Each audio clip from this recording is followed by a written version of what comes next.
Hello student, তোমরা যারা ক্যালকাটা ইউনিভার্সিটির আন্ডারে সেমিস্টার 4 এর ছাত্রছাত্রী আছো এবং তোমাদের রাষ্ট্রবিজ্ঞান সাবজেক্টে অনার্স আছে, তোমাদের জন্য আজকের ক্লাসটা খুবই গুরুত্বপূর্ণ।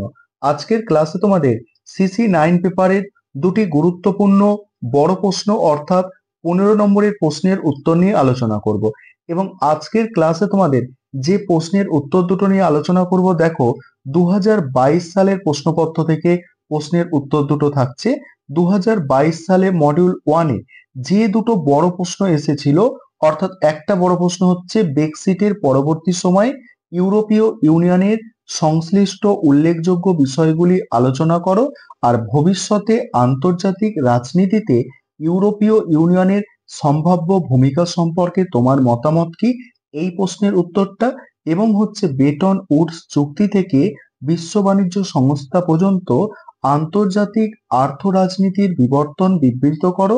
এর সঙ্গেই আছে আন্তর্জাতিক রাজনীতির পরিবেশে, আন্তর্জাতিক রাজনৈতিক পরিবেশে এই বিবর্তনের তাৎপর্য উল্লেখ করো।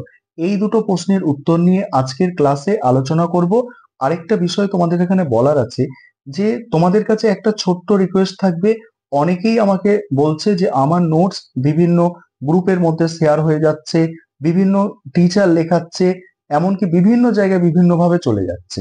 তোমরা একটু খেয়াল রাখবে, একটু কমেন্ট করে ভিডিওর নিচে বলবে যে আমার নোটটা ঠিক কারা কপি করছে বা কে কপি করছে। তোমরা একটু জানলে সেগুলো একটু কমেন্টের নিচে লেখো, কারণ একটা নোটস তৈরি করতে অনেকটা সময় লাগে এবং সেটাকে কেউ কপি করে নিয়ে চলে যাচ্ছে, এটা একমাত্র তোমরাই আটকাতে পারো। আমার পক্ষে তো এটা সম্ভব নয়, কারণ আমি তোমাদের জন্য কষ্ট করে নোটস তৈরি করব নাকি এগুলো দেখবো, ঠিক আছে? তাই তোমরা একটু কমেন্টে জানিও। চলো আজকে গুরুত্বপূর্ণ দুটি প্রশ্নের উত্তর দেখে নাও।